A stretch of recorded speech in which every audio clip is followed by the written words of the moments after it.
بسم اللہ الرحمن الرحیم۔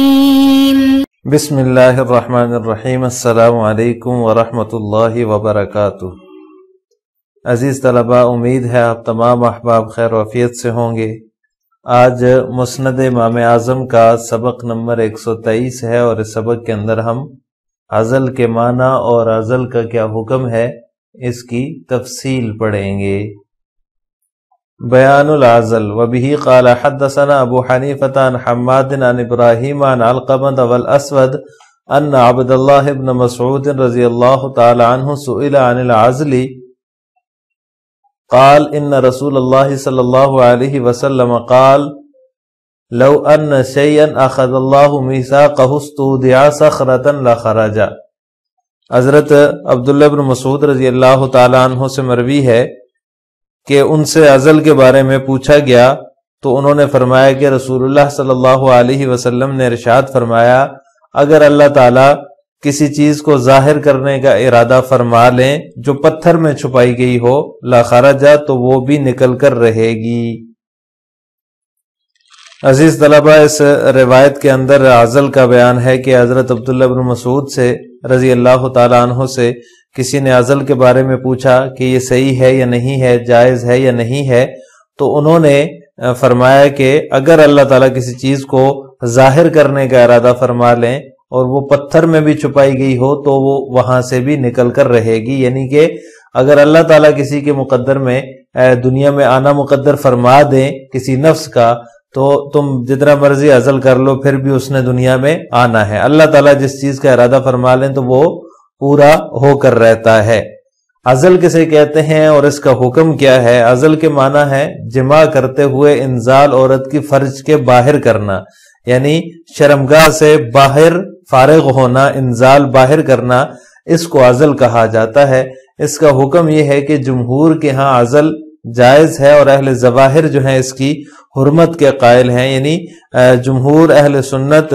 عزل کے قائل ہیں، ان کے نزدیک جائز ہے، جبکہ اہل ظواہر کہتے ہیں کہ عزل حرام ہے۔ جمہور کی دلیل حضرت جابر رضی اللہ تعالیٰ عنہ کی روایت ہے کہ ہم قرآن نازل ہونے کے زمانے میں عزل کیا کرتے تھے۔ یہ مسلم شریف کی روایت ہے۔ حضرت جابر رضی اللہ تعالیٰ عنہ فرما رہے تھے کہ جس زمانے میں قرآن نازل ہو رہا تھا اس زمانے میں ہم لوگ عزل کیا کرتے تھے، یعنی اگر عزل حرام ہوتا تو اس وقت قرآن کریم کے اندر اس کے بارے میں کوئی حکم نازل ہو جاتا۔ جب حکم نازل نہیں ہوا، صحابہ کرام کیا کرتے تھے، تو اس کا مطلب یہ ہے کہ یہ جائز ہے۔ اس وجہ سے جمہور نے اس کو دلیل بنایا ہے اس روایت کو، اور اس سے استدلال کر کے کہتے ہیں کہ عزل جائز ہے۔ عدم جواز کے جو قائلین ہیں ان کی دلیل جو ہے وہ حضرت جزامہ بنت وہب اسدی رضی اللہ تعالی عنہ کی روایت ہے، جس کے اندر یہ ہے کہ ذالک الوعد الخفی، یہ خفیہ طور پر زندہ درگور کرنا ہے۔ یعنی مطلب یہ ہے کہ جیسے جاہلیت کے زمانے میں عرب جو ہے وہ بچوں کو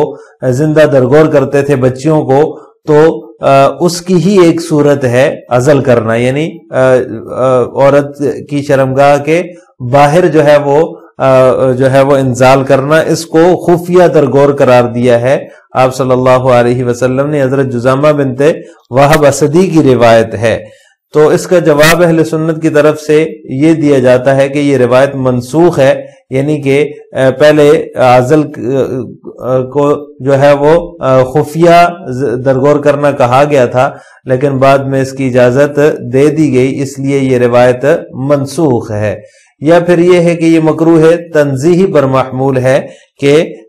اس طرح کرنا جو ہے ناپسندیدہ عمل ہے، کرنا نہیں چاہیے، کیونکہ اگر اللہ تعالیٰ کسی کو دنیا میں لانا چاہتے ہیں، جیسے کہ روایت ہے حضرت عبداللہ بن مسعود رضی اللہ تعالیٰ عنہ کی، کسی کے مقدر میں کسی نفس کا دنیا میں آنا مقدر فرما دیا ہے اللہ تعالیٰ نے، تو پھر آپ جتنا مرضی عزل کر لیں یا کچھ بھی کر لیں اس نے آ کر ہی رہنا ہے۔ اس لیے عزل کو ناپسندیدہ قرار دینے کی وجہ سے اس طرح خفیہ زندہ درگور کرنا قرار دیا ہے کہ عزل جو ہے ناپسندیدہ ہے، اس وجہ سے اس کو خفیہ درگور کہا ہے۔ تو لہٰذا یہ مکروہ تنزیہی پر محمول ہے۔ اب عزل کس سے کیا جا سکتا ہے اور کس سے نہیں کیا جا سکتا؟ تو آزاد اور باندی سے عزل کرنے کے بارے میں یہ جو ہے وہ مسئلہ ہے کہ آزاد عورت سے اس کی اجازت کے بغیر عزل کرنا جائز نہیں ہے، یعنی اس سے شوہر اجازت لے پھر عزل کرے تو جائز ہے، کیونکہ یہ اس کا حق ہے اور کسی کا حق اس کی اجازت کے بغیر جو ہے وہ استعمال نہیں کیا جا سکتا۔ تو اس لیے فرمایا کہ آزاد عورت کی اجازت ہوگی تو عزل جائز ہوگا، ورنہ نہیں ہوگا۔ البتہ باندی سے اجازت کے بغیر بھی عزل کیا جا سکتا ہے، کہ چونکہ وہ باندی ہے تو اس کا یہ حق نہیں ہے، اس وجہ سے اس سے بغیر اجازت کے عزل کرنا جائز ہے۔ اگر باندی کسی اور کے نکاح میں ہے، یعنی اس کا آقا کوئی اور ہے اور باندی کسی اور کے نکاح میں ہے، وہ اس کا جو شوہر ہے وہ اس کا مالک نہیں ہے، تو پھر مالک کی اجازت لینا کافی ہوگا، اس کی آقا کی اجازت لینا عزل کرنے کے لیے یہ کافی ہے۔ اگر اس کے آقا نے اجازت دے دی تو پھر اس سے عزل کیا جا سکتا ہے، یعنی اس کی خود کی اجازت کی ضرورت نہیں ہے، بلکہ مالک اجازت دے دے تو پھر عزل کرنا جائز ہے۔ دراصل اس کے جو ہے وہ دو پہلو ہیں۔ اس پہلو سے اگر دیکھا جائے کہ والدین جو ہے وہ پہلی اولاد کی مناسب تعلیم و تربیت کی خاطر باہمی مشاورت سے یہ کام کر رہے ہیں تو یہ ایک اچھی چیز ہے، خوبی کی بات ہے، یعنی پہلا بچہ جو ہے وہ ابھی چھوٹا ہے اور دوبارہ جو ہے وہ فوراً بچہ نہیں پیدا کرنا چاہ رہے، اس وجہ سے کہ پہلے بچے کی اچھی تعلیم اور تربیت کا انتظام ہو جائے اور اس کا جو ہے وہ اچھی طرح نشو و نما ہو جائے، اچھی پرورش ہو جائے، تو یہ ایک اچھا جو ہے وہ کام ہے اور باہمی مشورے سے کر رہے ہیں، تو لہٰذا عورت کی اجازت بھی اس میں شامل ہو جاتی ہے، تو اس لحاظ سے جو ہے یہ ایک خوبی ہے۔ دوسرا پہلو اس کا یہ ہے کہ یہ طریقہ قدرت خداوندی سے بغاوت معلوم ہوتا ہے، یعنی کہ اللہ تعالیٰ جو ہے وہ اگر اللہ تعالیٰ نے کوئی بچہ مقدر فرمایا ہے، کسی نفس کا دنیا میں آنا مقدر فرمایا ہے، تو باہر انزال کر کے اس جو قدرت خداوندی کا طریقہ ہے اس سے بغاوت کی جا رہی ہے اور اس میں رکاوٹ ڈالی جا رہی ہے۔ جسے اللہ تعالیٰ دنیا میں بھیجنا چاہتا ہے، والدین اس میں رکاوٹ بن رہے ہیں اگر وہ عزل کر رہے ہیں، تو اس صورت میں ہوگا تو پھر بھی وہی جو اللہ چاہتا ہے، یعنی اگر اللہ نے چاہا تو عزل کے باوجود بھی اس نفس نے آنا ہے، وہ آ کر ہی رہے گا۔ تو لہٰذا اس لحاظ سے یہ عمل جو ہے یہ ذرا جو ہے وہ ناپسندیدہ ہے، اسی وجہ سے نبی کریم صلی اللہ علیہ وسلم نے اس کو ناپسندیدہ سمجھا اور اس کے بارے میں تشریعی طور پر کوئی ممانعت نہیں فرمائی، یہ نہیں فرمایا کہ یہ ناجائز ہے یا حرام ہے، بلکہ ناپسندیدہ سمجھا ہے، کیونکہ اللہ تعالیٰ نے جو ایک طریقہ رکھا ہے انسان کی دنیا میں آنے کا، اس طریقہ قدرت کو رکاوٹ اگر اس میں کوئی بن رہا ہے تو یہ ایک ناپسندیدہ عمل ہے۔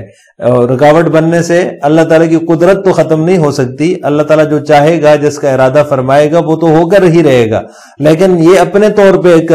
والدین جو ہے اس میں رکاوٹ بن رہے ہیں، تو اس وجہ سے یہ ایک ناپسندیدہ عمل ہے۔ تو آپ صلی اللہ علیہ وسلم نے اس کو ناپسندیدہ سمجھا ہے، لیکن تشریعی طور پر اس کا کوئی حکم نہیں فرمایا کہ یہ ممنوع ہے یا پھر حرام ہے یا ناجائز ہے۔ تو اس لیے یہ دو پہلو ہیں اس کے۔ اگر پہلے پہلو کے حساب سے دیکھا جائے تو یہ ایک خوبی ہے، اچھی بات ہے، باہمی مشاورت سے، اسی لیے فقہا فرماتے ہیں کہ آزاد عورت سے اجازت لے کر عزل کیا جا سکتا ہے۔ تو لہٰذا اگر باہمی مشاورت سے کر رہے ہیں تو اچھی بات ہے، صرف اس وجہ سے کر رہے ہیں کہ پہلی اولاد کی اچھی تربیت ہو جائے، مناسب تعلیم و تربیت کا انتظام ہو جائے، پھر دوسرا بچہ پیدا کریں، تو یہ ایک اچھی بات ہے، اور باہمی مشاورت سے بھی کر رہے ہیں تو اس کے اندر خوبی آ جاتی ہے۔ تو لہٰذا یہ دو پہلو ہیں عزل کے حوالے سے۔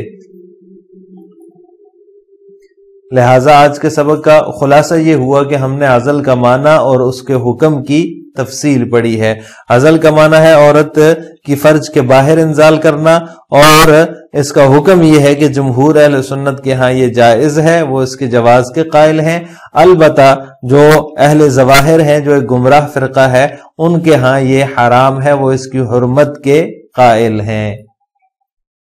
آخر میں آپ سے دو سوال ہیں۔ نمبر 1، عزل کا معنی اور حکم کیا ہے؟ نمبر 2، نبی کریم صلی اللہ علیہ وسلم نے تشریعی طور پر عزل کی ممانعت کیوں نہیں فرمائی؟ ان دونوں سوالوں کا جواب آپ نے کمنٹ باکس میں دینا ہے۔